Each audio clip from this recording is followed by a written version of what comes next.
வணக்கம் நேயர்களே, நீ இன்றி அமையாத உலக நிகழ்ச்சிக்கு உங்களை அன்புடன் வரவேற்கின்றோம். பயம் இல்லாத பாதுகாப்பான வாழ்வு அனைவருக்கும் அமைய வேண்டும் என்பதே எல்லோருடைய ஆசையும். ஆனால் வழிப்பறி, கொள்ளை, திருடு போன்ற செய்திகளை பார்க்கும் பொழுதோ படிக்கும் பொழுதோ ஏற்படக்கூடிய அச்ச உணர்வை நாம் தவிர்க்க முடியவில்லை.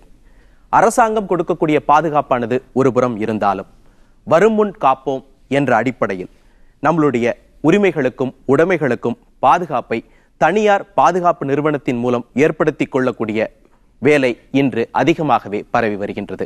இந்த தனியார் பாதுகாப்பு சேவை நிறுவனங்களில் பணிபுரியக்கூடிய பணியாளர்களின் வேலையும் அவர்களுடைய பணிச்சூழலும் எப்படி இருக்கின்றது என்பதை பற்றித்தான் இன்றைய நீ இன்றி அமையாத உலக நிகழ்ச்சியில் நாம் பேச இருக்கின்றோம்.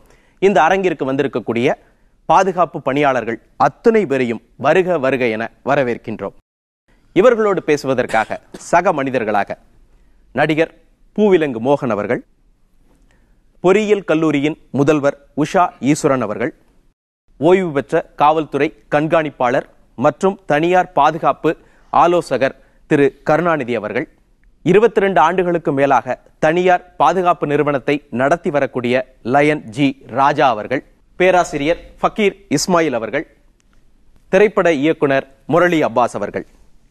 இவர்களோடு நாமும் இணைவோம் நீ இன்றி அமையாத உலகில். ஓய்வு பெற்ற காவல்துறை கண்காணிப்பாளர் இருந்தே ஆரம்பிக்கிறேன். இன்றைக்கு இந்த தனியார் பாதுகாப்பு அமைப்புகள், இந்த பணியாளர்களுடைய அவசியம் எவ்வளவு முக்கியமானதாக இருக்கிறது? அதாவது வளர்ந்து வருகின்ற மக்கள் தொகை பெருக்கம், வாகன பெருக்கம், டெக்னாலஜி இம்ப்ரூவ்மெண்ட் இதெல்லாம் வர்றதுனால குற்றங்கள் நாளுக்கு நாள் அதிகமாயிட்டு இருக்கு. அதை ஈடு கொடுக்குற அளவுக்கு காவல்துறையினுடைய ஸ்ட்ரென்த் இருக்கான்னா இல்லை, முடியாது. அவர்களுக்கும் நிறைய பிரச்சனைகள், நிறைய பல்வேறு வகையில் அவர்களுடைய கவனம் திசை திருப்பப்படுவதனால ரொட்டீன் போலீசிங் அவங்களால பொதுமக்களுக்கு கொடுக்க முடியறதில்லை. அது மறக்க முடியாத உண்மை. அப்படி இருக்கும்போது இந்த மாதிரி செக்யூரிட்டி, பிரைவேட் செக்யூரிட்டிஸ் நிறைய என்கேஜ் பண்ணுறதுனால நிறைய குற்றங்கள் தடுக்கப்படுகிறத மறக்கவே முடியாது. மிக உண்மையிலேயே இவர்களுடைய சேவை மக்களுக்கு மிகச்சிறந்த சேவை, சமூக சேவைன்னு தான் நம்ம எடுத்துக்கணும். இவங்க என்னதான் இதுக்காக சம்பளத்துக்காக வேலை செய்தால் கூட மறைமுகமாக இவர்கள் சமூகத்துக்கு செய்கிற சேவை மிகச்சிறந்த சேவைன்னு தான் நான் சொல்லணும். ஏன்னா காவல்துறை அதிகாரிங்கிற முறையில் நான் பல சந்தர்ப்பங்களில் பார்த்துருக்கேன். இவர்களுடைய பிரசன்ஸ் இருந்தாவே குற்றவாளிகள் வரும்போது குற்றத்தை செய்யலான்னு வர்றவங்க ஒரு செக்யூரிட்டி நல்ல அலர்ட்டாக இருந்தாங்கன்னா அந்த ப்ரோக்ராமை கேன்சல் பண்ணிட்டு போயிடுவான். சரி, இது சரியில்லை, இந்த இடம் நமக்கு லாயக்கில்லை அப்படின்ட்டு போயிடுவான்.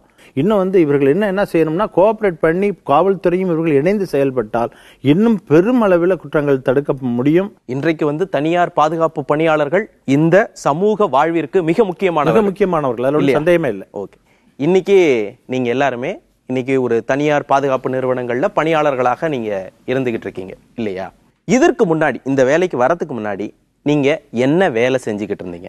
அதாவது நான் இதுக்கு முன்னாடி விவசாய வேலை தாங்க பார்த்துருந்தேன். நானும் விவசாய வேலை தான் சார் பார்த்துருந்தேன். எனக்கு 4 பொண்ணு, ஒரு பையன். 2 பொண்ணை கட்டி கொடுத்துட்டேன், இன்னும் 2 பொண்ணு இருக்குது. அதனால் கட்டி கொடுத்தனால கஷ்டம் கொஞ்சம் ஆச்சு. அதனால் நான் 2 வருஷமாக அந்த வேலை செஞ்சுக்கிறேன். உங்க நிலத்தெல்லாம் வித்துட்டீங்களோ? இல்லை, இருக்கு நல்லா இருக்கு. எங்க சம்சாரம், என் சின்ன பொண்ணு வீட்டில் பார்த்துன்னுக்குறாங்க. பையன் படிச்சுன்னுக்குறான் காலேஜில், இங்கே 2வது வருஷம். அது ஓசரம் கஷ்டத்தால் விவசாயத்தில் ஒன்றும் லாபம் இல்லை, நஷ்டம் தான் வருது. இந்த வருஷம் மழையும் கிடையாது, அதுக்கோசரம் ரொம்ப கஷ்டம். அதாவது இந்த வேலையை பார்த்தா ஓரளவுக்கு குடும்பத்தை நடத்தக்கூடிய அளவுக்கு ஒரு வருமானத்தை சம்பாதிச்சிடலாங்கிற ஒரு நம்பிக்கை இருக்கு. அதனால தான் இந்த வேலை 2 வருஷமா செஞ்சுக்கிறேன். நான் இதுக்கு முன்னாடி ஒரு பேக்கரி கடையில் ஒர்க் பண்ணிட்டு இருந்தேன், ஸ்வீட்ஸ் கடையில். சம்பளம் ரொம்ப கம்மியாக இருக்குது. சந்தர்ப்ப சூழ்நிலை சரியில்லாமனாலும் இந்த வேலைக்கு வந்துட்டேன். இங்கே சேலரி 7000 இருந்துச்சு, அங்கே 3000 வாங்கிட்டு இருந்தேன். சார், நான் 8வது படித்தேன். 8வது படித்த பேர் திருப்பி வீட்டில் கஷ்டம்னால படிக்கல. இங்கே ஸ்ரீபெரும்புதூரில் கம்பெனி அங்கே ஒர்க் பார்த்தேன். ரோட்டில் ஆக்சிடென்ட் ஆச்சு. அதுக்காக வீட்டில் தூக்க முடியாதனால தான் நான் செக்யூரிட்டி வேலைக்கு வந்திருக்கேன். அதிகமாக வேலை செய்ய முடியாது, உடல் உழைப்பு கொடுத்து வேலை செய்ய முடியாதனால தான் கை ஒடிஞ்சிருக்கேன். அதனால செக்யூரிட்டி வேலைக்கு வந்திருக்கேன் சார். சரி, நான் ஹவுஸ் கீப்பிங் வேலை ஒர்க் பண்ணியிருந்தேன் சார். இப்போ அது முடியாத வயசானால இந்த வேலைக்கு வந்துட்டேன் சார். நாங்களும் விவசாய ஒர்க் தான் பண்ணிட்டு இருந்தோம். விவசாய வேலை தான் பண்ணீங்க, அதுல இருந்து தான் இங்க வந்தீங்க. சரி, எக்ஸ்போர்ட்ல வேலை செஞ்சேன் சார். இப்போ வயசு ஆயிடுச்சுன்னு எடுத்துட்டாங்க. பேரஸில் ஒரு ஜுவல்லர் ஷாப்பில் வேலை செஞ்சுருந்தேன், ஆஃபீஸ் பாய் வேலை செஞ்சுருந்தேன். சரி, அதுக்கப்புறம் இந்த செக்யூரிட்டி வேலை பார்க்குறீங்க. ஆமாம். சரி, நாம் இந்த தொழிலுக்குள்ளே வரும்பொழுது ஒவ்வொருத்தருக்கும் ஒவ்வொரு தனித்திறமையினால நீங்கள் இந்த தொழிலுக்குள்ளே வந்திருக்கலாம், இல்லை உங்களுக்குன்னே தனித்திறமையாக இருக்கும். எனக்கு இதெல்லாம் தெரியும் சார் அப்படின்ட்டு இருக்கும் இல்லையா? உங்களுக்கு என்ன தனித்திறமை? எனக்கு சிலம்பு தெரியும் சார். சிலம்பு தெரியும். ஓகே. அது இல்லாமல் எலக்ட்ரிக்கல் ஒர்க்கு ஓரளவு தெரியும் சார். நாங்கள் எலக்ட்ரிக்கல் டிப்ளமா தான் முடிச்சிருக்கோம். சரி. முடிச்சுட்டு இப்போ எலக்ட்ரிக்கல் ஒர்க் எல்லாம் எல்லா வேலையும் தெரியும். ஓகே, இந்த தொழிலுக்கு வர்றதுக்கு உங்களுக்கு சிலம்பு தெரியுங்கிறது ஒரு பிளஸ்ஸா இருந்துச்சு இல்லையா? சரி, வேற யாருக்காது? சிலம்பு தெரியும் சார். உங்களுக்கு சிலம்பு தெரியும். டீச்சரிங் முடிச்சுட்டு சும்மா பெண்டிங்கில் வீட்டில் இருந்தேன். ஃப்ரெண்டு வந்து வெங்கடேசன், அவங்க கூப்பிட்டா வந்து வேலைக்கு செக்யூரிட்டி ஜாயின் பண்ணி வேலை பார்த்து ஒர்க் பண்ணிட்டு இருக்கேன். சரி, இப்போ உங்களுக்கு சிலம்பு தெரியும் அப்படிங்கக்கூடியது ஒரு பாதுகாப்பான ஒரு விஷயம்ல. இது தெரியுங்கிறதுனால தான் தைரியமா செக்யூரிட்டி வேலைக்கு வந்துட்டீங்களா? ஆமா சார், அது ஒரு முக்கியமான காரணம் இல்லையா? Car painter. Okay, car painting பண்ணுவீங்க. சரி, ஸ்மெல்லிங் இப்போ பிடிக்கல, உள்ள ஒரு மாதிரி ஆகுதுனால வந்து இப்போ சென்னையில் எங்கள் அண்ணன் வந்து இந்த வெட்டிங் ஷூட்லாம் எடுத்துக்கிட்டு இருக்காரு. சரிங்க. ஃப்ரீயா டைம்ல அவர் கூட நான் ஃபோட்டோ ஷூட்ஸ்லாம் போவேன். ஓகே ஓகே, நீங்க ஒரு போட்டோகிராஃபராகவும் தனியா இருக்கீங்க. ஓகே, இப்படி பல்வேறு துறைகள்ல பல்வேறு விஷயங்களோட நீங்க இருக்கீங்க இல்லையா? என்னென்ன மாதிரியான இடங்கள் எல்லாம் இந்த பாதுகாப்பு பணிகளை நீங்கள் செய்யறீங்க சார்? பாதுகாப்பு சம்பந்தப்பட்ட எல்லா விஷயமானது ஹாஸ்பிட்டல்ஸ், பங்களாஸ், வீடு, எல்லா சம்பந்தமான இடத்துலையும் வந்து செக்யூரிட்டி வந்து தேவைப்படுது. பலதரப்பட்ட மக்கள் நீங்கள் இப்போ விசாரிச்சிங்க, எல்லாருமே அதாவது ஏர்ஃபோர்ஸ்லேருந்து நேவிலேருந்து எல்லா தரப்பட்ட மக்களும் வந்து எங்கிட்ட வந்து செக்யூரிட்டி நிறுவனத்தில் வந்து நம்பி வந்து வேலை செய்கிறாங்க. இவங்களுக்கு சிலம்பு தெரியணும்னு அவசியம் இல்லை, எது கராத்தே தெரியணும்னு அவசியம் இல்லை. இவங்க மெயினாக பார்த்தீங்கன்னா எங்களுக்கு வந்து போலீஸ் நிறைய இன்ஸ்ட்ரக்ஷன் கொடுத்துருக்குறாங்க. ஸோ இந்த மாதிரி ஆளுங்களை தான் நீங்கள் தேர்ந்தெடுக்கணும் அப்படின்னு சொல்லிட்டு. அதே மாதிரி பார்த்தீங்கன்னா இப்போ வீட்டை விட்டு கோயிலுக்கு போவாங்க, நல்ல விஷயங்களுக்கு போவாங்க, ஒரு சந்தர்ப்ப சூழ்நிலை நடக்கும், அந்த விஷயங்களுக்கெல்லாம் போகும்போது வீட்டை பூட்டி விட்டு போகும்போது உடச்சிட்டு போயிடுறாங்க. அப்போ என்ன பண்ணுறாங்க, எங்களை மாதிரி தனியார் பாதுகாப்பு நிறுவனங்களுக்கு ஃபோன் செய்து அவங்க வந்து செக்யூரிட்டி ஆளுங்களை வந்து அந்த ஒரு நாள் 2 நாளைக்கு கூட வந்து நியமிச்சுக்கிறாங்க. யாராவது வெளியூர் போனால் கூட உங்கள்கிட்ட சொல்லிட்டு போனாங்கன்னா அந்த வீட்டை பாதுகாப்பதற்கு கூட நீங்க வந்து செக்யூரிட்டி உதவிகள் ஒரு நாளைக்கு கூட கொடுக்குறோம் பண்றீங்க. ஓகே, நீங்க கல்லூரியினுடைய முதல்வராக இருக்கிறீங்க இல்லையா? ஒரு கல்லூரி மாதிரியான இடங்களுக்கும் பாதுகாப்பு தேவையாக இருக்கிறது. நீங்க இந்த தனியார் பாதுகாப்பு பணியாளர்களை இல்ல தனியார் பாதுகாப்பை எப்படி பாக்குறீங்க? ரொம்ப ரொம்ப அவசியம் கல்லூரியில. ஏன்னா எங்களுக்கு வந்து பலவிதமான மாணவர்கள் வந்து படிக்கிறாங்க, அவங்களுக்கும் சேஃப்டி கொடுக்கணும். எம்ப்ளாயீஸ் இருக்காங்க, ஸ்டாஃப், அவங்களுக்கும் சேஃப்டி கொடுக்கணும். அது தவிர வந்து ப்ராப்பர்ட்டி இருக்கும், கன்ஸ்ட்ரக்ஷன்ஸ் நடக்கும், அதில் இருக்கிற மெட்டீரியல் எதுவும் வெளியில் போயிடாமல் இருக்கணும். ஏன்னா நைட்டில் வந்து ஹாஸ்டல்ஸ் இருக்கும். ஸோ இந்த மாதிரி பல விஷயங்கள் இருக்கிறதுனால எங்களுக்கு ரொம்ப ரொம்ப அவசியம். ஏன்னா இதில் வந்து மிக்சடாக இருப்பாங்க. ஒரு வீடுன்னு பார்த்தீங்கன்னா ரெசிடென்ஸ் இருப்பாங்க, ஒரு ஷாப்புன்னு பார்த்தீங்கன்னா பொருள் இருக்கும். எங்களுக்கு வந்து எல்லாமே காம்பினேஷனாக இருக்கிறதுனால இதில் வந்து ரொம்ப ரொம்ப அவசியம். என்னென்ன மாதிரியான பயிற்சிகளை இவர்களுக்கு கொடுக்கறாங்க இல்ல கொடுக்கணும் அப்படின்னு காவல்துறை அவர் சொன்னார் இல்லையா, காவல்துறை எங்களுக்கு சொல்றாங்க என்னென்ன மாதிரி நாங்க பயிற்சி கொடுப்போம் அப்படின்னு. என்ன மாதிரியான பயிற்சிகள் அளிக்கப்படுது, எப்படி அளிக்கப்படுது? அதாவது முதல்ல வந்து அவர்கள் இந்த செக்யூரிட்டிக்கு வர்றவங்களே உடல் திறன் உள்ளவர்களாக இருக்கணும், ஒரு அப்பியரன்ஸ் நல்லா இருக்கணும், உடல் ஹெல்த்தை முதல்ல நல்லா வச்சுக்கணும். பார்த்தாவே வந்து உள்ள நுழையிறவங்கள கேட்டா அவங்க பயந்துக்கிட்டு பதில் சொல்லக்கூடிய, இல்லைன்னா அந்த இது இருக்காது. இவங்க சொன்ன மாதிரி ஒரு இடத்துக்கு இவங்க கல்லூரியில எல்லாம் வைக்கிறாங்கன்னா அன்ஆத்தரைஸ்டு என்ட்ரியை ப்ரிவென்ட் பண்றதுக்கு தான் அவங்க வைக்கிறாங்க. கல்லூரி மாணவர்களை தவிர வேற யாராச்சும் வந்தாங்க, யார் நீங்க புதுசா இருக்கு, எதையும் கொஞ்சம் துணிச்சு கேட்கணும். இது வந்து முதல்ல சென்ஸ் ஆஃப் பிலாங்கிங் இருக்கணும் அவங்களுக்கு. இந்த ஏரியா நம்மகிட்ட ஒப்படைச்சிட்டாங்க, இங்க எது நடந்தாலும் நம்ம தான் பொறுப்பு அப்படிங்கிற அவங்க குறிப்பிட்ட டயத்துக்கு அவங்க நம்ம பொறுப்புங்கிறது இருந்தாவே போதும். அதே மாதிரி யூனிஃபார்ம் போடுறதுல இருந்து ஸ்மார்ட்டா யூனிஃபார்ம் போடுறது, எப்படி அந்த வர்றவங்களை எப்படி ரிசீவ் பண்றது, இதெல்லாம் அவங்களுக்கு சொல்லிக் கொடுக்குறாங்க. மொரல்லஸ் இந்த ஆர்மியில இதுல போலீஸ்ல சொல்லிக் கொடுக்குறோம் இல்லையா, அந்த மாதிரி அவங்களுக்கு வாக் பண்றதுல இருந்து அவங்களுடைய மூவ்மெண்ட்ஸே வந்து ஒரு ஸ்மார்ட்டா இருக்கணும். இப்போ நீங்க வெவ்வேறு சூழ்நிலைகள்ல இருந்து இங்க வந்திருக்கிறீங்க இல்லையா? ஒருத்தர் விவசாயத்துல இருந்து வந்திருக்கிறாரு, ஒருத்தர் பெயிண்டரா இருந்து வந்திருக்கிறாரு. இப்போ இவர்கள் கொடுக்கக்கூடிய பயிற்சி உங்களுக்கு ஏற்றுக்கொள்ளக்கூடியதாக இல்ல புரிஞ்சிக்கக்கூடியதாக இருக்குதா? எப்படி இருந்தது உங்களுடைய பயிற்சி காலம்? இப்போது எங்கள் கம்பெனியில் பார்த்தீங்கன்னா டூ வீக்ஸ் வந்து ஆஃபீஸ்லேயே ட்ரைனிங் கொடுப்பாங்க. அப்புறம் 2 months வந்து ஆன்சைட்னுவாங்க. நம்ம போகிற இடம் வந்து இண்டஸ்ட்ரியலாக இருக்கலாம், ஹாஸ்பிட்டலாக இருக்கலாம், ஏடிஎம்மாக இருக்கலாம். அந்தந்த இடத்துக்கு என்னென்ன மாதிரி டியூட்டிஸ் மெயின்டைன் பண்ணோம், என்ன மாதிரி ரெக்கார்ட்ஸ் மெயின்டைன் பண்ணோம், இன் அவுட் ரெஜிஸ்டர்ஸு, விசிட்டர் மெயின்டெனன்ஸ் எல்லாத்தையும் எங்களுக்கு சொல்லிக் கொடுப்பாங்க. அதுக்கப்புறம் அந்த கம்பெனியில் வந்து சில ஸ்டாண்டிங் ஆர்டர்ஸ் தருவாங்க எங்களுக்கு. அந்த நிறுவனங்கள்ல எப்படி செய்யணும்னு அந்த நிறுவனங்களுக்கு உண்டான அந்த ஸ்டாண்டிங் ஆர்டர். ஏன்னா நான் இல்லாதப்போ இன்னொருத்தனும் அதே மெத்தட் தான் ஃபாலோ பண்ணோம். அதனால அது மாதிரி எங்களுக்கு சொல்லிக் கொடுப்பாங்க. அதே மாதிரி ரெக்கார்ட் மெயின்டைன் பண்ணிகிட்டே வருவோம். இப்போ நைட் ஷிஃப்ட்டில் பார்க்குறப்போ ஏதாவது பிரச்சனைனா ஃபேஸ் பண்ணக்கூடிய அது எப்படி என்னென்ன பண்ணணும் அப்படிலாம் சொல்லி கொடுத்துருக்காங்க. போன வாரம் கூட இந்த லோக்கலில் உள்ளவங்க கூட வந்து பிரச்சனை பண்ணாங்க. ஒருத்தர் ட்ரிங்க்ஸ் பண்ணிவிட்டு இப்போ கம்பெனியில் வந்து சேலரி கொடுக்கல அப்படின்னு பிரச்சனை பண்ணாங்க. அதை கூட நாங்கள் தான் நின்று ஃபேஸ் பண்ணி கம்பெனி ஹெச்ஆர் மேனேஜர்லாம் இருப்பாங்க, அவங்க கூட இன்ஃபார்ம் பண்ணி முறையாக பேசி அப்புறம் லோக்கல்லேருந்து வர சொல்லி அனுப்பி வச்சோம். அந்த மாதிரி பிரச்சனைலாம் எங்களுக்கு ஃபேஸ் பண்ணுறது எப்படி, என்னென்ன பண்ணணும், இப்படி பண்ணணும், இப்படி பேசணும் எடுத்தோன்னா நீங்களும் கோவப்பட்டு எதுவும் பண்ணிடக்கூடாது, கரெக்டாக நடந்துக்கணும் அப்படின்லாம் சொல்லி கொடுத்துருக்காங்க சார். இப்போ வழக்கமாக ஒரு நிறுவனத்துக்குள்ளே ஒருத்தர் வரும்போது, இல்லை அந்த நிறுவனத்திலே பணிபுரியவரை நீங்கள் போகும்போது இப்போ இண்டஸ்ட்ரியல் மாதிரி இருக்கக்கூடிய இடத்துல டெய்லி செக் பண்ணுறதெல்லாம் இருக்கும் இல்லையா? அப்படி செக் பண்ணும் பொழுது அவர்கள் என்ன மாதிரி உங்களை பார்ப்பாங்க? ஏன் தெரியாதா என்னையவே பார்ப்பியா அப்படின்னு கேட்பாங்களா? இல்லை இது உங்களுடைய டியூட்டி அப்படிங்கிறத புரிஞ்சுக்கிட்டு அவங்க செய்வாங்களா? எப்படி இருக்கும்? ஒரு கம்பெனிலங்க வந்து எம்டியே வந்து நேரடியாக உங்கள் டியூட்டியை பாருங்கள், எங்கள் காரை செக் பண்ணாலும் நீங்கள் அதை வந்து பண்ணாமல் விட்றாதீங்க அப்படின்னு எங்க சொல்லியிருக்காங்க. அதை வந்து ஒருத்தவங்க புரிஞ்சுக்கிறாங்க, ஒருத்தவங்க வந்து புரிஞ்சுக்காம ஏன் இப்போ டெய்லியும் வரணும் ஏன் பண்ணிட்டு இருக்கீங்கம்பாங்க. அதாவது எங்களுக்கு அதிகாரி என்ன பேசுவாங்க, எப்படி நடந்துக்குவாங்க? அதாவது நான் அங்கேருந்து பொருள் எடுத்து போகிறேன்னா டெய்லியும் நான் வந்து செக் பண்ணுறீங்களே அப்படிம்பாங்க. நான் இது வந்து அவங்க செக் பண்ணுறதை எங்களுக்கு சொல்லிட்டாங்க, அதனால் நாங்கள் பண்ணி தான் ஆனாங்க. எங்களுக்கு இது கிடையாது, பண்ணாமல் விட்டோம்னா எங்களுக்கு ஏதாவது ஒரு சின்ன பொருள் போய் நாங்கள் பதில் சொல்லணும், கம்பெனி எங்கள் செக்யூரிட்டி கம்பெனி பதில் சொல்லணும் அப்படின்னு. அதோட அப்படியே காமிச்சிட்டு போயிடும். ஏன்னா வேலைக்கு புதுசா நேற்று வந்திருக்கியா நீ, இல்லைன்னா செக் பண்ணாத நான் யார் தெரியுமா அப்படிலாம் கேட்டிருக்கிறாங்க. மேனேஜரை வச்சு கேட்டு பஞ்சாயத்து பண்ணி அதுக்கப்புறம் போயிடுவாங்க. அதுக்கப்புறம் நாலு மறுநாள் நான் சொல்றதை கேட்டு செக் பண்ணி தான். உங்க ஆபீசர் கேட்பாங்களா, செக்யூரிட்டி ஆபீசர் எல்லாத்தையும் செக் பண்ணீங்களா இல்லையான்னு கேட்பாங்கல்ல? ஆமா, எல்லாத்தையும் செக் பண்ணி அதெல்லாம் உள்ள வேலை செய்யறவங்க எல்லாத்தையும் ஸ்டாஃப் எல்லாம் மொபைல் ஹேண்டல் பண்ணுவாங்க. மொபைல் வாங்கி ஒருத்தவங்க டோக்கன் கொடுத்துட்டு அதே டோக்கன் நம்ம கிட்ட கொடுத்தாதான் அந்த மொபைல் அவங்ககிட்ட கொடுக்குறது. அதில் ஒரு சில பேர் டோக்கனை மிஸ் பண்ணிட்டு தொலைச்சிட்டு வந்து கேட்பாங்க, அதான் என்னுடைய நம்பர் 5ஆம் நம்பர் மொபைலுன்ட்டு. அது நான் என்ன சொல்லுவேன், டோக்கன்லாம் மொபைல் தர மாட்டேன்னு. அதுவே ஒரு பெரிய பிரச்சனை பண்ணுவாங்க, சமாளிக்க முடியாது. ஓகே சார், நான் வந்து அப்பார்ட்மெண்ட்டில் இருக்கிறேன். அங்கே வந்து மாற்றி மாற்றி வாரம் மாறி மாறி பார்ப்போம். 2 பேர் வரங்கிற போகல, வீட்டுக்கு வரைக்கும் வரங்களா சைன் பண்ணிட்டு போவாங்க. எந்த வீட்டுக்கு போரி ஆகி போகிறீங்களா 3 ஆகி போகிறீங்களா அப்படின்னு சொல்லி சைன் பண்ணுவாங்க. திருப்பி அங்கே போகும்போது செக் பண்ணுவோம். ஏன்னா சில இடத்துல என்ன பண்ணுறாங்க, இந்த ஷூ தூக்கின்னு போயிடுறாங்க மேலே வச்சுக்கிறது. அதெல்லாம் வந்து கொஞ்சம் செக் பண்ணி அனுப்புவோம். பேக் அங்கே தூக்கின்னு போவாங்க, குப்பையில் கொண்டு வந்து போடுவாங்க. குப்பை கொண்டு வந்து அதை போட்டுட்டு திருப்பி ஒரு பேக் என்ன எடுத்து போனானா என்னம்மா இது பேக்லன்னு கேட்பேன். என்ன நான் எதனா தூக்கின்னு போனேன், இல்லைம்மா எங்களுக்கு காட்ட வேண்டிய காமிச்சிட்டு போ அப்படின்னு காமிப்பேன். சில ஐடி காம்ப்ளெக்ஸ்லாம் நாங்கள் வந்து செக்யூரிட்டி பண்ணிகிட்ருக்கோம். அங்கே சம்டைம்ஸ் என்னென்னா போலீஸ் டிபார்ட்மெண்ட்லேருந்து எங்களுக்கு ஒரு இன்டெலிஜென்ஸ் சொல்லிடுவாங்க, இங்கே கொஞ்சம் அலாட் பண்ணுங்கள், இங்கே கொஞ்சம் எங்களுக்கு சந்தேகமாக இருக்குன்ற டைமில் தரோ செக் பண்ணுவோம். வித் மெட்டல் டிடெக்டர், அவன் லேப்டாப் கொண்டு வந்தாலும் நம்பர் சேஸ் நம்பர் எல்லாத்தையும் எழுதுவோம். அண்டர் சேஸ் மேலே வச்சு ஒவ்வொரு காரையும் நம்ம செக் பண்ணுவோம். அந்த டைமில் கொஞ்சம் டிராஃபிக்காகவும் லேட் ஆகும். இருந்தாலும் நம்ம வந்து அந்த டைமில் அவசரத்துக்கு எல்லாம் அமிச்சிட்டோம்னு வைங்களேன், அதுக்குனால ஒரு பெரிய பிரச்சனை உண்டாகி போச்சுன்னு வைங்களேன், அது எல்லாருக்குமே ஒரு ஆபத்து உண்டாகும். அந்த டைமில் வந்து நாங்கள் ரொம்ப அலர்ட்டாக இருப்போம். ஏன்னா அதுக்கு உண்டான மொத்த ட்ரைனிங் எங்களுக்கு சொல்லியும் கொடுத்துருவாங்க. அந்த மெட்டல் டிடெக்டர் எப்படி யூஸ் பண்ணோம். சரி, இப்படி நீங்க செக் பண்றீங்க, ஒரு போலீஸ் இன்ஃபர்மேஷன் வந்துருச்சு, அதை வச்சுக்கிட்டு நீங்க எல்லாரையும் செக் பண்றீங்களா? அப்ப உள்ளுக்குள்ள வேலைக்கு போறவங்க இல்ல வரவங்க அவங்க உங்களை என்ன பேசுவாங்க? இப்போ நம்ம டெய்லியும் தான் பஸ்ல வந்துட்டு இருக்கோம், டெய்லி தான் டிக்கெட் எடுக்கிறோம். அது மாதிரி டெய்லி இதை செக் பண்ணி தான் ஆகணும். நான் தான் டெய்லியும் வரேன், என்ன பேசினாலும் கண்டுக்க மாட்டீங்க.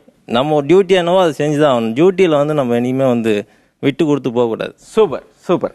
அதாவது பல்வேறு இடங்கள் இருக்கு, பல்வேறு இப்போ காலேஜ் அப்படிங்கிற மாதிரி, அபார்ட்மெண்ட்ஸ் அப்படிங்கிற மாதிரி பல்வேறு இடங்கள்ல செக்யூரிட்டிகள் வேலை பார்க்குறாங்க இல்லையா? இப்போ நம்மளை செக் பண்ணும் பொழுது ஒரு மனிதனாக நான் தான் எந்த தப்பும் பண்ணல, நான் ஒன்றும் இல்லை அப்படின்னு என்னையே பார்க்குறேன் அப்படிங்கக்கூடிய ஒரு உணர்வு வரும்ல டைரக்டர்? நிச்சயமாக வருது. சாதாரண இப்போ பார்த்தீங்கன்னா இப்போ ஆதார் அட்டை பற்றி பேசிகிட்டு இருக்கோம். ஒரு அட்டை நமக்கான அடையாளம்னு ஒன்று கொடுக்கும் பொழுது அதுவே நமக்கு அலுப்பாக இருக்குது. அது எதுக்கு எல்லா இடத்துலையும் கேட்குறதுனாக்க எவ்வளோ கேள்வி பண்ணுறோம் கேட்குறாங்கன்ட்டு. அது மாதிரி ஒரு நிறுவனத்துக்குள்ள வரும்பொழுது பல பேர் வந்து போகிற இடத்துல நிறுவனத்தில் பாதுகாப்பு செய்கிற பாதுகாப்புங்கிறது தான் நடக்குதுன்னு தெரியும் பொழுது கூட அந்த நடைமுறைகள் நம்ம விரும்புறதில்ல. அந்த இருக்கிறவங்களும் கொஞ்சம் முக்கியத்துவம் மாதிரியும் நான் யார் என்னை பற்றி தெரியாதா அப்படின்னு ஒரு மேன்மையான ஒரு சிந்தனை. அது இவங்க தான் டக்குன்னு பேசலாம், பதில் சொல்ல மாட்டாங்க. நம்ம அதிகாரம் பண்ணுறதுக்கு ஒரு சௌரியமான இடம். அதனால் அவங்க தினசரி சந்திக்கிற ஒரு நிகழ்ச்சி தவிர்க்க முடியாது. இதுக்கும் சேர்த்தா சம்பளம் மாதிரி ஆயிடுச்சு. இல்லை, அதாவது ஒரு காவல்துறை நம்மளை கேள்வி கேட்கும் பொழுது நம்ம வந்து நின்று பதில் சொல்லுவோம். ஆனால் இவங்க கேட்கும்போது என்ன ஏன் கேட்குறங்க கூடிய ஒரு இல்லை. அதுக்கு அடிப்படை காரணம் என்ன சொன்னீங்கன்னா, சாதாரண பொதுவாக காலகாலமாக காவல்துறை இருக்கும் பொழுது நமக்குன்னு ஒரு பாதுகாப்பு ஒருத்தர் வச்சுக்கிறது இருந்துகிட்டு தான் இருந்தது. காவக்காரன், அப்புறம் வாட்ச்மேன், இப்போ செக்யூரிட்டி. இந்த வேர்ட்ஸ் தான் நவீனப்பட்டிருக்கு. ஆனால் வாழ்வியல்னு பார்த்தீங்கன்னா அவங்க அந்த அளவுக்கு முன்னேறலை. ஏன்னா ஒரு காவல்காரன் குடும்பத்தோடு அந்த குடும்பத்தை சார்ந்திருப்பான். ஒரு காவல்காராக இருக்கும், குடும்பத்தோடு இருப்பான். வாட்ச்மேன் கூட சம்பளத்துக்கு மேலே அந்த குடும்பத்தை அந்த யார் வச்சுக்கிட்டாங்களோ பார்த்துக்குவாங்க. ஆனால் இவங்க அப்படி இல்லை. இவங்களுக்கும் இவங்க வேலை செய்கிற இடத்துக்கு எந்த உறவுமே கிடையாது. நிறுவனத்துக்கோ இல்லை ஒரு அப்பார்ட்மெண்ட்டுக்கு இருந்தால் கூட அந்த அப்பார்ட்மெண்ட்டுக்கும் அந்த செக்யூரிட்டி சர்வீஸ் தான் நிறுவனத்து தான் உறவு. இவங்க வர்றாங்க, நாளைக்கு இவங்க மாதிரி இன்னொருத்தர் அனுப்புவாங்க. அவங்க எந்த ஒட்டுதலும் உறவு இல்லாமல் சம்பளத்துக்காக மட்டும் வேலை செய்கிறாங்க. இவங்களுடைய உணர்வுகள் அங்கே எங்கேயுமே மதிக்கப்படுறதில்லை. யாரும் சொல்ல ஒரு மனிதராகவே சரியாக நடத்தப்படுறதில்லை. அங்கே ஒருத்தர் வாட்ஸ்அப்பில் ஒரு மோன் உள்ள ஒரு நாள் எழுதியிருந்தார், அந்த செக்யூரிட்டியில் அங்கே இருக்க குழந்தைகள் கூட மரியாதைலாம் பேர் சொல்லி கூப்பிடுது. அங்கீகாரம் அங்கீகாரம் இல்லை. பூவிலக்கு மோகன் சார், அதாவது இந்த அங்கீகாரம் இவர்களை நாம் எப்படி பார்க்கிறோம்? இப்ப இவங்கெல்லாம் இருக்காங்கன்னு சொன்னா நிறைய பேர் அவங்க வாழ்க்கையினுடைய சூழ்நிலை காரணமாக இவங்க செக்யூரிட்டி சர்வீசஸ்க்கு வந்திருக்காங்க. இவங்க விரும்பி இந்த தொழிலுக்கு வரல. இவங்க இப்ப காவல்துறையில் இருக்கிறவங்கன்னா விரும்பி வருவாங்க. நான் மிலிட்ரியில் இருக்கேன்னு சொன்னா நான் I should work for the nation அப்படின்னு உள்ளுக்குள்ள ஒரு இது வரும். காவல்துறை இருக்கிறவங்களுக்கு நாம இந்த சமுதாயத்துக்கு ஏதாவது செய்யணும் அப்படிங்கிற ஒரு இதுல அவங்க வருவாங்க. ஆனால் நான் சமுதாயத்துக்கு ஏதாவது செய்யணும் அப்படின்னு நான் செக்யூரிட்டி சர்வீசஸ்க்கு வரேன் அப்படின்னு யாருன்னு நினைக்கிறவன் ரொம்ப கம்மி. இப்போ ஒவ்வொருத்தர் ஒரு விஷயம் அவங்க சொன்னாங்க. நான் விவசாயத்திலிருந்து வந்தேன் அப்படின்னு ஒருத்தர் சொன்னார். ஒருத்தர் நான் பெயிண்டராக இருந்துட்டு இங்கே வந்திருக்கேன் அப்படின்னு சொன்னார். அதிகாரி நம்மள்ட்ட சொன்னது, கருணாநிதி சார் இதுக்கு வேண்டிய ட்ரைனிங் எல்லாருக்குமே இருக்கணும். அது போலீஸ் டிபார்ட்மெண்ட்டுக்கு ஒரு விதமான ட்ரைனிங்காக இருக்கலாம், அண்ட் இவங்க செக்யூரிட்டி சர்வீசஸில் இருக்கிறவங்களுக்கும் அந்த ட்ரைனிங் தேவை. ஆனால் நம்மளுடைய சூழ்நிலை என்னன்னா அதுக்கான ரிசோர்சஸ் நம்மள்ட்ட கிடையாது. அதனால தான் சில இடங்கள்ல செக்யூரிட்டி அந்த மாதிரி இருக்கு. தனியார் பாதுகாப்பு நிறுவனங்கள் இன்னும் முறைப்படுத்தப்படணும் அப்படிங்கிறது அது ஒரு ஸ்டாண்டர்டைஸ் பண்ணி இதுதான் இருக்கணும்னு ஒரு ரூலா வந்தாச்சுன்னு சொன்னால் அப்ப இது எல்லாமே இவங்களுக்கும் ஒரு வாழ்க்கை நல்லா இருக்கும். அது ரூலா இல்லாத வரைக்கும் யார் வேணாலும் வரலாம், யார் வேணா செக்யூரிட்டியா இருக்கலாம் அப்படிங்கிறது தான் இருக்கு. இப்ப சார் சொன்ன மாதிரி யாரு ஃபிட்டா ஒரு செக்யூரிட்டி சர்வீசஸ்க்கு வர்றவங்க ரொம்ப கம்மி. சில பேர் 1 லட்சம் ரூபாய் கொடுத்து செக்யூரிட்டி வச்சுக்கிறது கூட ஆள் இருக்காங்க. நீங்க டைமண்டை கூட இங்க கொட்டிட்டு போகலாம், எங்களால் பாதுகாக்க முடியும். ஏன்னா தனியார்ல அந்த அளவுக்கு ஸ்பெசிலிட்டிஸ் இருக்கு, இல்லைன்னு சொல்லல வரல. ஏன்னு கேட்டீங்கன்னா எக்ஸ் சர்வீஸ் மேன் இருக்கிறாங்க, அவங்க கன்னோட வருவாங்க. அவங்களுக்கு ஒரு சேலரி இஷ்யூ பண்ணோம்னா அவங்க ஃபுல்லா பிளாக் ஹேட்ஸ் கூட இருக்கிறாங்க இதுல. அதாவது பிளாக் ஹேட்ஸ் ரிட்டையர்ட் ஆயிட்டு கூட எங்கிட்ட வர்றாங்க. ஸோ அவங்களே வச்சு இப்போ சொன்னா பார்த்தீங்களா, விவசாயி எங்கிட்ட வேலை செய்யலாம், எலக்ட்ரிஷியனும் வேலை செய்யலாம், போட்டோகிராஃபரும் வேலை செய்யலாம், எல்லா தரப்பட்ட மக்களும் செக்யூரிட்டியில் வேலை செய்யலாம். கடல் இப்போ உங்களுக்கு இரவு வேலை செய்வது சுலபமானதா இல்ல பகல் வேலை செய்யறது சுலபமானதா? இரவு வேலை செய்ய ரொம்ப கஷ்டம் தாங்க. அதாவது கொசுல ஒரு பாதுகாப்பு இருக்காது, நிறைய டார்ச்சர் ஒரு பக்கம். பகல்னா கூட ஃப்ரீயா இருக்குங்க. ஒரு சில இடத்துல தண்ணி கூட நைட்ல குடிக்கிறது இருக்காது, உட்கார்றது கூட இடம் இருக்காதுங்க. அது மாதிரி இடத்துல நிறைய நடக்குதுங்க. அது மாதிரிலாம் சரி, இரவு பணி தான் ரொம்ப சந்தோஷமா இருக்கும். ஏன்னா அங்கே இண்டஸ்ட்ரீஸ்லாம் பார்த்தீங்கன்னா நிறைய மூமெண்ட்ஸ் இருக்கும், லாரியெல்லாம். அப்போ தான் அந்த வெஹிக்கிளில் ஏற்றுவாங்க, அந்த லோட்லாம் பண்ணுவாங்க, அந்த இன் அவுட் ரெஜிஸ்டர்லாம் ஃபாலோ நம்ம அந்த டைம் நைட் எப்படி போகிறதுன்னு நமக்கு தெரியாது. பகலில் கொஞ்சம் ரொம்ப போரிங்காக தான் இருக்கும். ஏன்னா அந்த டைமில் அந்த மூமெண்ட்ஸ் எதுவும் லாரி எதுவும் இருக்காது. உங்கள் நிறுவனம் பெரிய நிறுவனங்கிறதுனால ராத்திரி உங்களுக்கு இருக்கும், ஜாலியாக இருக்கும். ஆமாம், பகல் வேலை ஆகும்போது ரொம்ப ஹார்ட் ஒர்க்காக இருக்கும். ஸ்டாஃப் அடிக்கிற போயிட்டு இருப்பாங்க, லேபர்ஸ் போயிட்டு இருப்பாங்க. ரொம்ப ஹார்ட் ஒர்க்காக இருக்கும். நைட் வேலை பார்க்கும்போது லைட்டாக தூக்கம் தான் வரும், பட் தான் தூக்கத்தை கண்ட்ரோல் பண்ணும். ஓகே, இரவு வேலை ரொம்ப கஷ்டம் தான் சார். கஷ்டம். இரவு வேலையில் நிறைய பிரச்சனைகள் அதிகம் இருக்குது சார். அதாவது நைட்டில் இப்போ ஏதாவது ஒரு பிரச்சனைனா நாங்கள் 5 மணிக்கு மேலே ஸ்டாஃப்லாம் எம்ப்ளாயிஸ்லாம் வெளில போயிடுவாங்க. 5 மணிக்கு மேலே போயிட்டோன்னா ஏதாவது ஒரு பிரச்சனைனா நாங்கள் யாரை மூவ் பண்ணணும், என்ன பண்ணணும், ஏது பண்ணணும் அப்படின்லாம் நிறைய பிரச்சனை இருக்குது. இப்போ ராத்திரி நேரங்களில் நீங்கள் வேலை பார்த்துட்டு இருக்கீங்கல்ல, எந்த டைம் உங்களுக்கு ஒரு அசாதாரண டைமாக இருக்கும்? அப்படி லைட்டாக அப்படியே தூக்கம் எட்டி பார்க்கும்ல, அதெல்லாம் எப்படி, எந்த டைம்? 2 மணி வரையும் யாருக்கும் தூக்கம் வராது. அந்த 3 to 6 மணிக்கு தள்ளிடும் தூக்கம். எப்படியும் வரும் சில பேருக்கு. சில பேர் உட்காந்துட்டே இருப்பாங்க. தூக்கம் நேரத்தில் அப்படியே கம்பெனி ரவுண்ட்ஸ் போயிட்டு அப்படி சுற்றி வந்தோம்னா எந்த ஒரு பிரச்சனையும் இருக்காது. சில பேர் அது தெரியாமல் உட்காந்துட்டே இருப்பாங்க, தூங்கி வந்துட்டு. அந்த மாதிரி டயத்துல ஸ்டாஃப் பார்த்துட்டு பிரச்சனை பண்றது. 2 to 3 வரையும் சார் தூக்கத்தை கண்ட்ரோல் பண்ண முடியாது சார். நான் ஒரு வாட்டி கேட்டு நிற்கும் போது தூக்கம் வந்து எனக்கு தூக்கம் டக்குன்னு தடுமாறி விட்டேன். அப்படியே தடுமாறி விட்டு டக்குன்னு கூலிங் வாட்டர் எடுத்து ஃபேஸ் வாஷ் பண்ணிட்டு அப்படியே தூக்கத்தை கண்ட்ரோல் பண்ணி. ஓகே, தூக்கத்தை அப்படி கலைக்கிறதுக்கு குளிர்ந்த தண்ணி. ஆமா, வேற யாரெல்லாம் என்ன டெக்னிக் வச்சிருக்கீங்க? ரொம்ப தூக்கம் வர டைம்ல அப்படியே ஒரு இளையராஜா பாட்டு கேட்க வேண்டியது. எஃப்எம் போட்டுருவீங்க? ஆமா, அது கொஞ்சம் எங்களுக்கு ஒரு ரிலாக்ஸ்டா இருக்கும். எனக்கு தூக்கம் வந்தா நான் என்ன பண்ணுவேன், அப்பார்ட்மெண்ட் பெரிய அப்பார்ட்மெண்ட், அது சுத்தி கார் வரும், சுத்தி மதில் சுவர் இருக்கு, அது 2-3 ரவுண்ட் வரும் ஏஞ்சி பிஸ்ல அடிச்சுன்னு, அதனால தூக்கம் கலைஞ்சிடும். ஓகே, அப்புறம் கொஞ்சம் உட்காருவோம். அப்படி திரும்பி தூக்கம் வருதுன்னா திரும்பி ஒரு ரவுண்டு வருவோம். அண்ணாட ஒரு வாட்ச்மேன் இருப்பாங்க, அவங்களுக்கு போய் குரல் கொடுப்போம். அவங்க அப்படியே சேர்ல உடனே அப்படியே தலையாட்டி இருந்தா கூட தட்டி விட்டுட்டா ஏஞ்சி பார்ப்பாரு. நான் இந்த கேட்டில் உட்காந்து இருப்பேன். அப்படியே அப்புறம் ஒரு ரவுண்டு வருவோம். இப்படி தான் நான் தூக்கத்தை கழிச்சிட்டு வருவோம். பார்த்துட்டு இருக்கும்போது நைட் அப்படியே உறக்கம் தூக்கம் வர மாதிரி இருந்தால் முகாலமிட்டு ரவுண்ட்ஸ் வருவோம். ரவுண்ட்ஸ் வரணும்னா மீறி மணி 2-3 மணி 4 மணிக்கு தூக்கம் வர மாதிரினா கொஞ்சம் அசதியாக இருக்குன்ட்டு கூட டியூட்டி பாருன்னு சொல்லிட்டு பார்ப்போம், தூங்கிடுவோம். அவர் ஒரு 5 மணி 6 மணிக்கு எழுப்பிடுவாருங்க. அந்த 5 மணிக்கு பிறகு ஃபீல்டு ஆஃபீஸர் யாராவது எம்டிஏ வந்துட்டாருன்னா யாருக்குமே தெரியாத மாதிரியே ஃபோட்டோ எடுத்துகிட்டு போயிடுவாங்க. நைட்டில் வந்துடுவாங்க. நைட்டில் எடுப்பாங்க. அந்த மாதிரி சில டைம்லாம் வந்துட்டு ஃபோட்டோ எடுத்துட்டு அந்த அன்னைய டியூட்டி பார்த்த சம்பளமும் கட் ஆகிடும். சில பேருக்கு வந்து சின்ன வயசுல பயம் இருக்கும் இல்லையா, இருட்டில் போக மாட்டாங்க, இந்த மாதிரி இருக்கும். உங்க யாருக்காவது பயம் இருக்கா? தனிமையில ஒரு இடத்துல தனியா போறப்போ கொஞ்சம் பயமா இருக்கும். பயமா இருக்கும். ஒரு ஃபேக்டரியில நீங்க வேலை பார்ப்பீங்க, ஃபேக்டரி லீவுங்கிறப்போ அந்த நைட் ஷிஃப்ட் பார்க்குறப்போ ஒரு ஒரு ஒரு செக்யூரிட்டியாக கார்டை போய் ரவுண்ட்ஸ் போயிட்டு சொல்லுவாங்க. போயிட்டு ரவுண்ட்ஸ் போயிட்டு வரப்போ ஒரு பச்சமாக இருக்கும், பின்னாடி யாராவது வருவாங்களா போவாங்களா அப்படின்னு. சரி, அந்த மாதிரி நேரத்தில் என்ன பண்ணுவீங்க? அவன் விசில் அடிச்சுட்டு ரவுண்ட்ஸ் போயிட்டு வரும். ஒன்றும் பயப்பட மாட்டான், இருந்தாலும் மனசுக்குள்ள இருக்கும், வெளில காட்டியாம வரும். அதான் உண்மை. பயம்னா நம்ம ஒர்க்ல இருக்கும்போது எந்த அசம்பாவிதமும் நடந்துடக்கூடாதுன்ற ஒரு பயம் தான் இருக்கும். அந்த பயமே நம்ம இன்னும் ஒர்க்ல கான்சன்ட்ரேட் பண்ண வைக்கும், அவ்வளவுதான். மற்றபடி மாறல வேற எந்த பயமும் எங்களுக்கு இருக்காது. ஏன்னா எங்களுக்கு உண்டான எல்லா வசதியும் இருக்கு. இந்த போன் இருக்கு, இன்டர்காம் இருக்கு, என்ன வசதி வேணுமோ எல்லாமே இருக்கு. ஸோ பயம் வந்து இவ்வளவு வசதியும் கொடுத்து நம்ம ஏதாவது தப்பு பண்ற போறோன்ற அந்த ஒரு பயம் தான் இருக்கும், மற்றபடி ஒரு பயமும் கிடையாது. இப்போ பேப்பர்கள் எல்லாம் வந்து ஏடிஎம்ல வந்து காவலாளியை அடித்து போட்டு விட்டு திருடிட்டு போயிட்டாங்க அப்படிங்கிற செய்தி எல்லாம் வரும். இப்போ அதெல்லாம் படிக்கும் போது உங்களுக்கு எப்படி இருக்கும்? சூளமேடு இருக்கிற வரைக்கும் பயமே கிடையாது. ஓகே, நீங்க இருக்கிற ஏரியா போலீஸ் ரவுண்ட்ஸ் போயின்னு இருக்குது, மெயின் ரோட்லயே இருக்குது, ரவுண்ட்ஸ் போயின்னு இருக்குது, பக்கத்துலயே ஸ்டேஷனு, அதனால பயமே கிடையாது. என்னை பொறுத்த வரைக்கும் பயம் இல்லைன்னு சொல்லுவோம், தவிர வேற இது நான் சொல்ல முடியாது. சரி, ஒரு திருடனையாவது நீங்க பிடிச்சிருக்கீங்களா? ஒராட்டி நம்ம மவுண்ட் ரோட்ல ரகஜா டவர்ல நைட்டு ஒரு 2 மணி இருக்கும், பைக் தூக்கிட்டு போனாங்க. பைக் தூக்கிட்டு போனோடனே சிசிடிவின்னு ஒரு ரூம் இருக்கும், 3 பேர் இருந்தோம். நான் கேட்டில் ஒருத்தரை பிடிச்சோம். நீங்க பிடிச்சீங்க? ஆமா. அது 2014. 2014 பிடிச்சி போலீஸ்ல ஒப்படைச்சிட்டீங்களா? ஆமா, ஒப்படைச்சு அவங்க தூக்கிட்டு போயிட்டாங்க உடனே. இப்போ இரவு எல்லாரும் மனிதர்கள் தான் இல்லையா? ஒரு குரூஷியலான ஒரு டைம் இருக்கு. என்னதான் நம்ம முழிச்சிருந்து வேலை பார்த்தாலும் ஒரு கட்டத்துல கண்ணு சொருகுவோம். ஆனா இந்த மாதிரி நேரத்துல நம்ம வரும்போது செக்யூரிட்டி தூங்கிட்டாரு அப்படின்னா நம்மளுடைய மனநிலை எப்படி இருக்கும் பேராசிரியர்? எல்லாருமே ஹியூமன் பீயிங்ஸ் தான். அவங்களுடைய திறமைகளுக்கு தகுந்த மாதிரி அவங்களுடைய வேலைகள் பெரியது. இப்போ அவங்களுடைய ஒவ்வொருத்தருடைய திறமைகளுக்கு தகுந்த மாதிரி அவங்களோட சம்பளம் அந்த அடிப்படையில் அவங்களை வச்சுக்கிறோம். பட் எல்லாருக்குமே இப்போ எனக்கு என்ன ஃபீலிங்ஸ் இருக்குதோ அதே மாதிரி தான் அவங்களுக்கு உண்டான ஃபீலிங்ஸ் இருக்கும். ஒருத்தர் என்ன திட்டுறப்ப எனக்கு என்ன இது இருக்குமோ அதே விஷயங்கள் தான் அவங்களுக்கு இருக்கும்.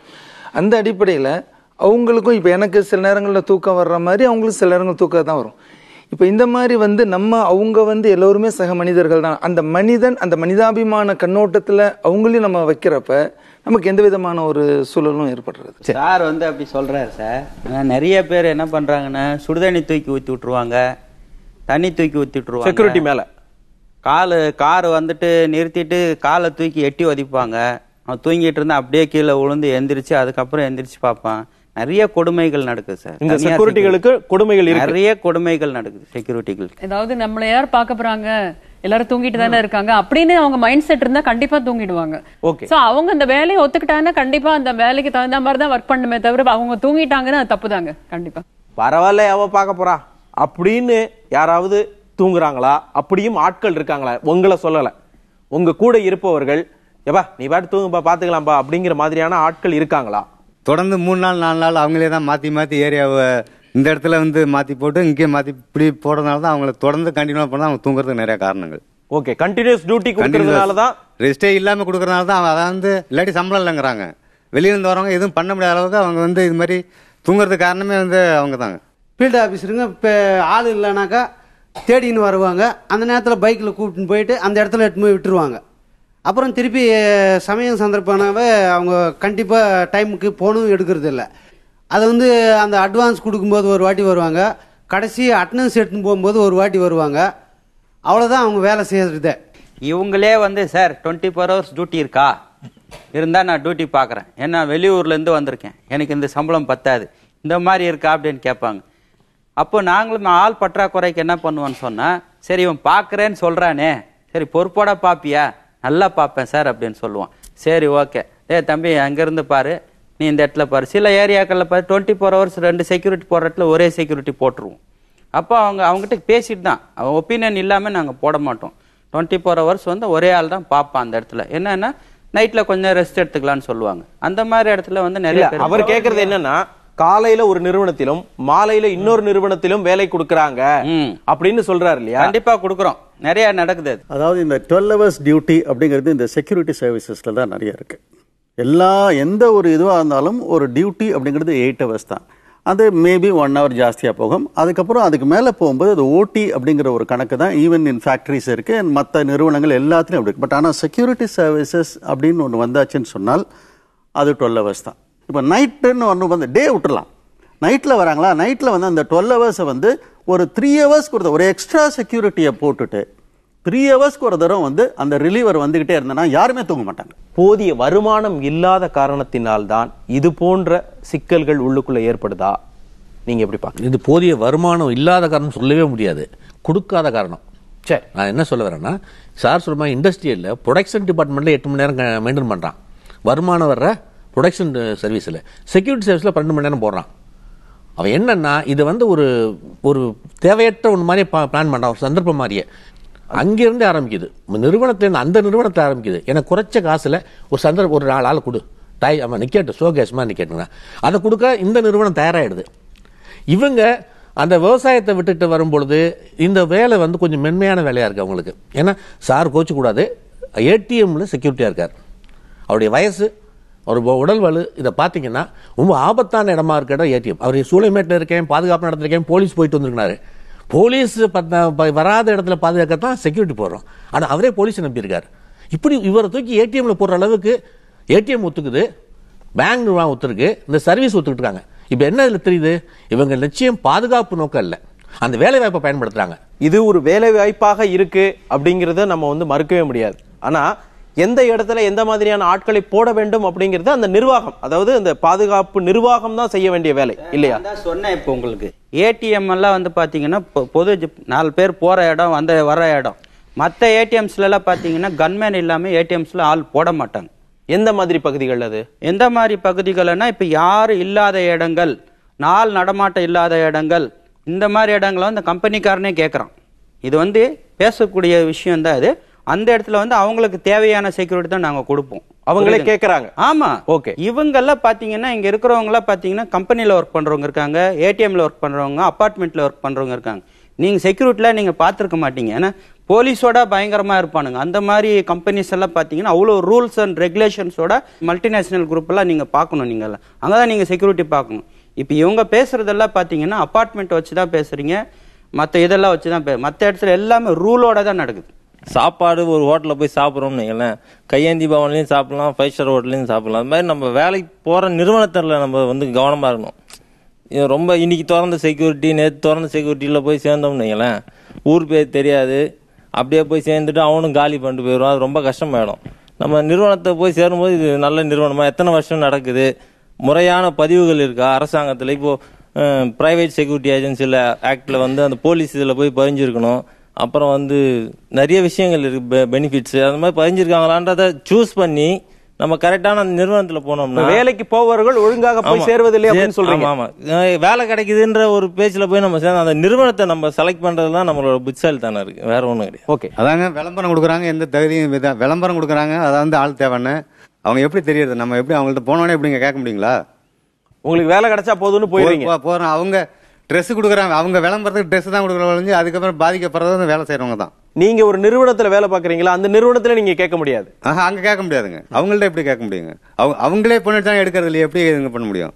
பதிவு செய்யப்பட்ட நிறுவனங்கள்ல வேலை செஞ்சா இந்த மாதிரியான சலுகைகள் கிடைக்குது, அப்படி இல்லாத இடங்கள், அப்படி பதிவு செய்யாமல் நிறைய செக்யூரிட்டிஸ் இருக்கா சார்? அந்த மாதிரி கவனத்துக்கு வந்து அவங்க நடவடிக்கை எடுப்போம். இப்போ வந்து அதுக்குன்னு ஒரு எங்க டிபார்ட்மெண்ட்ல ஒரு பிரான்ச் இருக்கு, அவங்கள்ட்ட வந்து சர்டிபிகேட் வாங்கினாதான் இவங்க இது நிறுவனமே நடத்த முடியும். அப்படி இல்லாம அனாதரைசா நடத்துறதுக்கு இப்போ ரெஸ்பான்சிபிள், நாளைக்கு ஏதாச்சும் ஆச்சுன்னா அவங்க தான் பொறுப்பு. அந்த இவங்க ஏதாவது இவங்களுடைய தவறுனால ஒரு அந்த நிறுவனத்துக்கு ஏதாவது லாஸ் ஏற்பட்டுச்சுன்னா அந்த நிறுவனம் தான் கொடுத்தாகணும். அப்படிங்கும்போது அவங்க ப்ராப்பரா கான்ட்ராக்ட் போட்டாகணும். அந்த கான்ட்ராக்ட் வாங்கும் போது அந்த அவங்க வந்து ஆத்தரைஸ்டு செக்யூரிட்டியான அந்த போலீஸ் சர்டிபிகேட் இருக்காங்கிறதையும் பார்க்குறோம், பார்த்து தான் நம்ம சேர்த்துக்கிறோம். இப்போ நான் ஒரு எக்ஸாம்பிள் சொல்றேன்.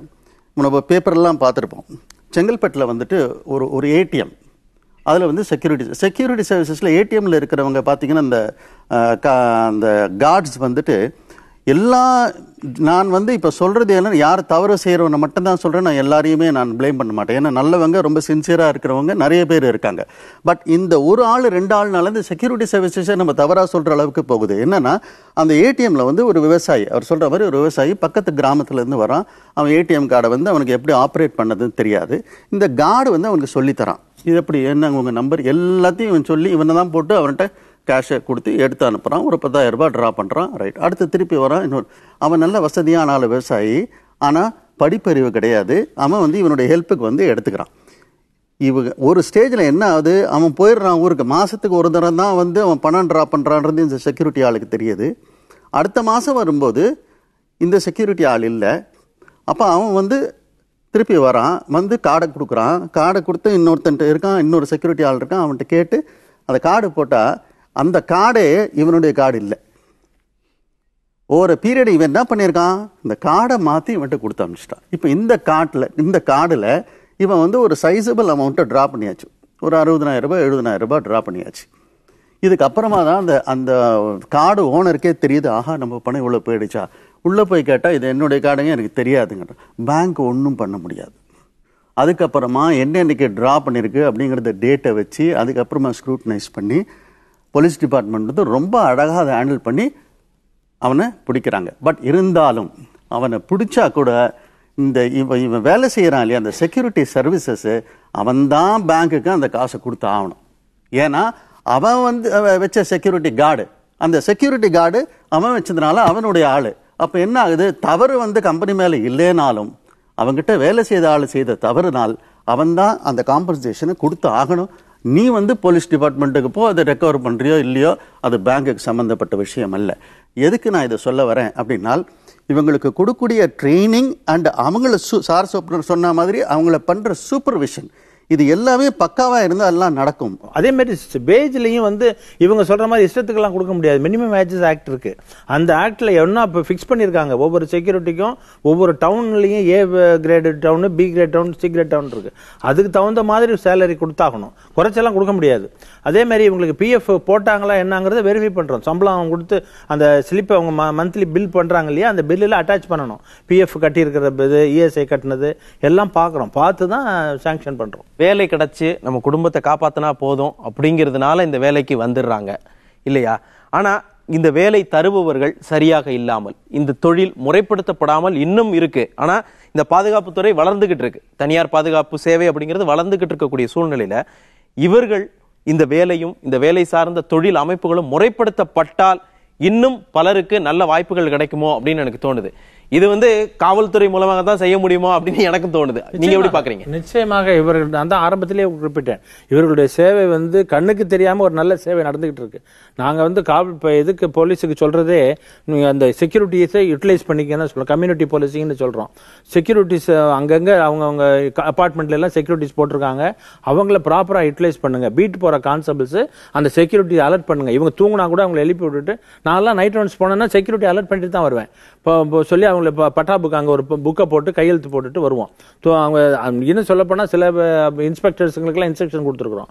அந்த மாதிரி தூங்குறவங்களுக்கு டீ சப்ளை பண்ண சொல்லுங்க, நைட்டில் டீ அரேஞ்ச் பண்ணி கொடுங்க, அவங்க தூங்க விடாமல் பண்ண சொல்லுங்க. ஏன்னா இவங்க அது முழிச்சிட்டு இருக்கிறது, அந்த ஏரியாவில் அவங்க முழிச்சிட்டு இருக்கிறது எங்களுக்கு அந்த ஏரியா சேஃப்டி.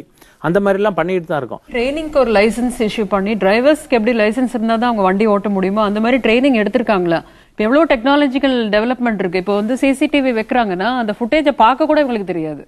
ஸோ அந்த அளவுக்கு அவங்களுக்கு வந்து டெக்னாலஜியே ஒண்ணுமே தெரியாம எப்படி வந்து லேட்டஸ்ட் என்ன டிவைசஸ் இருக்கு, என்ன மாதிரி த்ரெட்ஸ் வரும், என்ன போட்டோ எடுத்து அனுப்புறாங்க, என்ன வீடியோ எடுக்கிறாங்க, எதுவுமே அவங்களுக்கு தெரியாம இருக்கு. இதுக்கு ஏதாவது முறைப்படுத்தப்பட்ட லைசன்ஸ் ஏதாவது இருக்கு? என்னன்னு கேட்டீங்கன்னா எல்லாமே இருக்கு, எல்லாமே வந்து எல்லாமே நடக்குது. எதுவுமே வந்து இப்போ அவர் வந்து விவசாயம் பண்ணிட்டு வர்றாரு, அவருக்கு உடனே வேலை வாய்ப்பு வேணும்.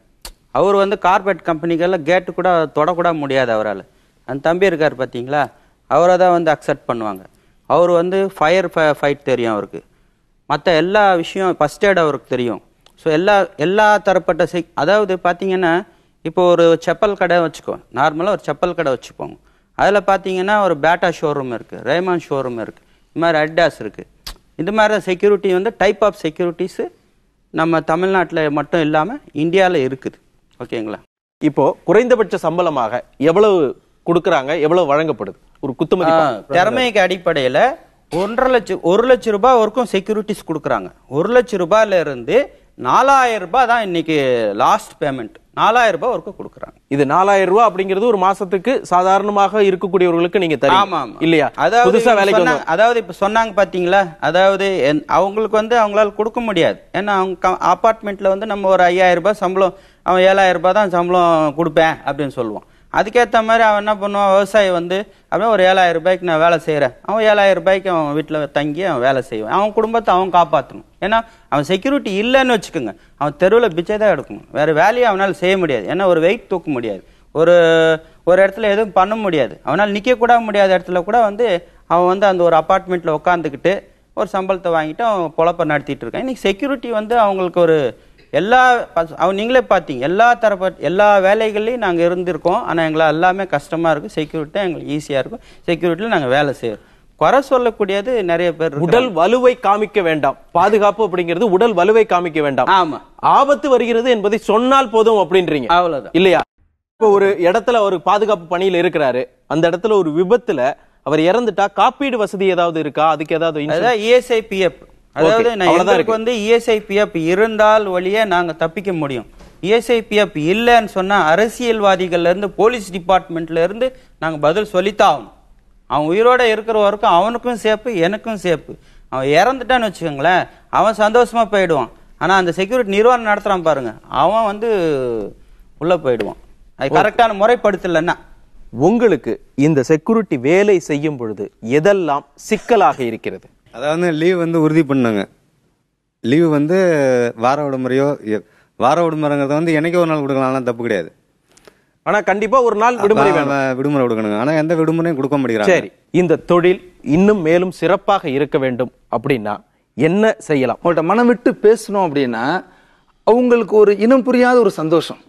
நீங்க ஆயிரக்கணக்கான கோடிக்கணக்கான லட்சக்கணக்கான 1000 சம்பளம் கொடுத்தாலும், என்ன சார் நல்லா இருக்கிறீங்களா, என்ன மேடம் நல்லா இருக்கிறீங்களா, நம்மளுக்கு வயசு ஜாஸ்தி தான், என்ன சார் நல்லா இருக்கீங்களா, வீட்டில் எப்படி உங்க வீட்டில் எப்படி இருக்கிறாங்க, இந்த மாதிரி இருந்தாலும் நம்ம கண்டிக்கிற வேண்டிய நேரத்தில் கண்டிச்சுட்டு, ப்ளஸ் அவங்களுக்கு தேவைப்பட மன கஷ்டமா இருக்கிறவங்கள ஆறுதலோ இல்லை ஒரு ஆறுதலான ஒரு வார்த்தைகள் பேசுறப்ப அவங்க அந்த சர்வீஸ் அப்படிங்கறத சம்பளத்தை தாண்டி சர்வீஸ்ங்கிறத அவங்க வாலண்டியரா செய்யக்கூடிய ஒரு, அவர்களோடு அந்யோன்யமாக பழக வேண்டும் அப்படின்னு சொல்றீங்க.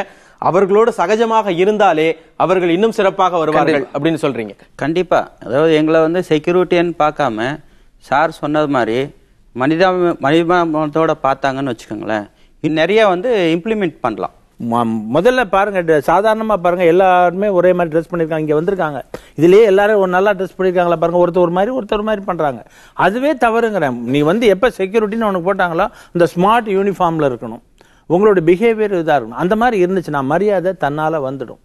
அது முதல்ல இவங்களுக்கு கொடுக்குற ட்ரைனிங் வந்து கொடுக்கணும். இந்த மாதிரி நீங்க பண்ணணும், உன்னுடைய இது லிமிட் இவ்வளவுதான், இதுக்கு மேல நீ போகக்கூடாது, இந்த அளவு வச்சுக்க அப்படின்னு சொல்லி இவங்க ட்ரைனிங் கொடுத்துட்டாங்கன்னா அங்க போற இடத்துல நல்ல பேர் கிடைக்கும். நிறுவனங்கள் சரியாக நடந்து கொண்டாலே போதும் அப்படின்னு சொல்றீங்க. உங்களுக்கு என்ன செய்யலாம்? அதாவது இவங்களுக்கு வந்து மரியாதைகள் வந்து இவங்க மேல ஒரு பெரிய மரியாதை வரணும், இவங்க மேல ஒரு மதிக்கப்படணும் அப்படிங்கறத வந்து இப்ப காலப்போக்கில் ஃபர்ஸ்ட் இவங்களோட யூனிஃபார்ம்லேயே ஆல்ரெடி மாறி இருக்கு. ஏன்னா ஒரு காலத்துல இவங்களுக்குலாம் அந்த காக்கி ட்ரெஸ், செக்யூரிட்டி அப்படின்னா அந்த காக்கி ட்ரெஸ் அப்படிங்கிறது தான் இருந்து, அதை மாறி இவங்க எல்லாருக்குமே அந்த யூனிஃபார்ம்னுடைய ஸ்டைலே மாறி இருக்கிறதுக்கு காரணமே இவங்களுக்கும் ஒரு மரியாதை கொடுக்கப்பட வேண்டும் என்பதற்காகத்தான். அதே நேரத்தில் யூனிஃபார்ம் மட்டும் மாத்திரம் அவனுக்கு மரியாதை நீ வந்து நம்ம வரவழைச்சிக்கணும். அந்த யூனிஃபார்முக்குள்ள இருக்கிற ஆள் வந்து அந்த மரியாதைக்குரியவராக நம்ம மாற்றிக்கணும். அது ஒரு பக்கம் இருக்கு. இன்னொரு பக்கம் சார் சொன்ன மாதிரி அரசாங்கம் இவங்க மேல, இந்த செக்யூரிட்டி கம்பெனிஸ் மேல ஒரு பார்வையை வைக்கணும். செக்யூரிட்டி கம்பெனிஸ் எல்லாருமா சேர்ந்து ஒரு நார்ம்ஸ் கொண்டு வரணும். நம்ம வந்து மினிமம் வந்து ஒரு கார்டுக்கு இந்த சம்பளம் கொடுத்தா அவனுக்கு வந்து அவனுடைய ஃபேமிலியை பார்த்துக்கிறதுக்கு சரியா இருக்கும் அப்படிங்கிறது ஒரு ரூலா இவங்களுக்குள்ள கொண்டு வந்துட்டாங்கன்னா அதுக்கு மேல சம்பளம் ஏதோ ஒரு ஃபெசிலிட்டிஸ், என்னென்ன ஃபெசிலிட்டிஸ் வேணுமோ எல்லாமே இவங்க ஃபிக்ஸ் பண்ணி இது நம்ம கொடுத்தாகணும் அப்படிங்கிறது ஒரு இது கொண்டு வரணும். அரசாங்கத்தினுடைய ஹெல்ப்பும் இதுல வரணும். ஏன்னா அரசாங்கம் வந்து நான் முதல்ல சொன்ன மாதிரி, சார் சொன்ன மாதிரி இது இப்படித்தான் இருக்கணும் அப்படின்னு சொல்லியாச்சுன்னு சொன்னால் அதுக்குள்ளதான் இவங்க தொழிலாளர் நல வாரியம்னு ஒன்று இருக்கு. அதுக்குள்ள வராத அமைப்புகள் இருக்கு இல்லையா, அமைப்பு சாரா தொழில், கட்டுமான தொழிலாளர்கள், இது மாதிரி அவங்களுக்கே கூட ஒரு அங்கீகாரமாக ஒரு வாரியம் ஆரம்பிச்சிட்டாங்க. இவங்க ரெண்டுலையுமே வரமாட்டாங்க. இவங்களுக்கு அரசாங்க பாதுகாப்பு இல்லை. முதல்ல அரசாங்கத்தை போய் நிற்கிறதுக்கான வழி இல்லை. ஏன்னா இவங்க நேரடி தொழிலாளர் கிடையாது. ஒரு நிறுவனத்துக்கு ஒரு ஏஜென்சி மூலம் அனுப்புறாங்க. இவங்க அரசோட தொடர்புடைய, அரசோட பாதுகாப்பு கிடைக்கக்கூடிய, அரசு கூட முறையிடக்கூடிய வாய்ப்புள்ள ஒரு அமைப்பாக உருவாகாத வரைக்கும் இது நடந்துட்டு தான் இருக்கும். செக்யூரிட்டி வந்து போலீஸ்க்கே ஹெல்ப் பண்றாங்க அப்படின்னு சொன்னாங்க. அப்ப அவங்களுக்கு மேல ஒரு மரியாதை தான் அவங்களுக்கு நம்ம கொடுக்கணும். ஒரு டைமண்ட் ஷாப்ல வந்து crores ஆஃப் வேல்யூபிள்ஸ் இருக்கும். அதுல வெளியில இருக்கிறவங்களுக்கு ஒரு 4000 5000 கொடுக்கறதுக்கே யோசிப்பாங்க அப்படின்றப்போ அந்த மனநிலை மாறணும். இப்ப நைட் டியூட்டி பாக்குறாங்க அப்படின்னா அவங்க ஃபேமிலியோட டைம் ஸ்பெண்ட் பண்ணி அதை டே போனா தூங்கணும், நைட் வந்தா டியூட்டி. ஸோ இப்படியான வாழ்க்கையில் அவங்க இருக்கும்போது அவங்களுக்கும் ஒரு மரியாதை கொடுத்து அவங்களையும் ஒரு ஹியூமனா மதிச்சு அவங்களோட மெடிக்கல் ரிலேட்டட் இஷ்யூஸ் அவங்களால அந்த மாதிரி கண்மொழிக்க முடியுமா, அவங்களுக்கு என்ன ஹெல்த் இஷ்யூஸ் இருக்கு, இதெல்லாம் வந்து அந்த ஏஜென்சிஸ் வந்து கொஞ்சம் கேர் எடுத்தாங்கன்னா அவங்களும் ஹேல் அண்ட் ஹெல்த்தியா கொஞ்சம் இன்ட்ரெஸ்டிங்கா ஜாப் பண்ணுவாங்க. ஒருத்தர் வந்து நம்மளை கேட்கறாங்க அப்படின்னாலே நமக்கு வந்து ஒரு அன்பு காமிச்சாலே வந்து ஒரு மனுஷனுக்கு வந்து ஒரு ஊக்கமா இருக்கும். அதை விட அவங்களோட சம்பளம் வந்து அவங்க பண்ணக்கூடிய வேலையோட வேல்யூ பார்த்து சம்பளம் கொடுத்தா அவங்களுக்கும் அது வந்து ஒரு என்கரேஜிங்கா இருக்கும். அந்த மாதிரியான ஃபெசிலிட்டிஸ் முடிஞ்ச அளவுக்கு அவங்களும் எக்ஸ்ட்ராவா பண்ணாங்கன்னா டெஃபினட்டா வந்து இந்த செக்யூரிட்டி இவங்களை வந்து ஒரு எல்லாத்துக்கும் மேலாக ஒரு நல்ல மதிக்கக்கூடிய நாள் வந்து சீக்கிரம் வந்துடும் அப்படின்னு தான் நினைக்கிறேன். நீங்க செக்யூரிட்டி வந்து பரிதாபமா பார்க்காதீங்க. அந்த ஒர்க் வந்து ஒரு அச்சீவ்மெண்ட்டா பார்த்தீங்கன்னு வைங்களேன், நம்ம வந்து ரொம்ப டைம் பாஸ் ஆன ஒரு வேலை, ரொம்ப சந்தோஷமா இருக்கும். அதான் கண்டிப்பா. அதாவது ராத்திரி நம்ம வந்து தூங்கும் போது இவர்கள் இருக்கிறார்கள் என்ற பாதுகாப்பு உணர்வுல தான் நம்ம நிம்மதியாக தூங்குறோம். அதனால இவர்களை தவிர்த்து விட்டு நாம் இந்த உலகில் வாழ முடியாது. தனியார் பாதுகாப்பு பணியாளர்கள் இன்றியும் இந்த உலகம் அமையாது என்று கூறி இந்த நிகழ்ச்சியை நிறைவு செய்கின்றோம். மீண்டும் மற்றொரு நீ இன்றி அமையாத உலக நிகழ்ச்சியில் சந்திப்போம். நன்றி, வணக்கம்.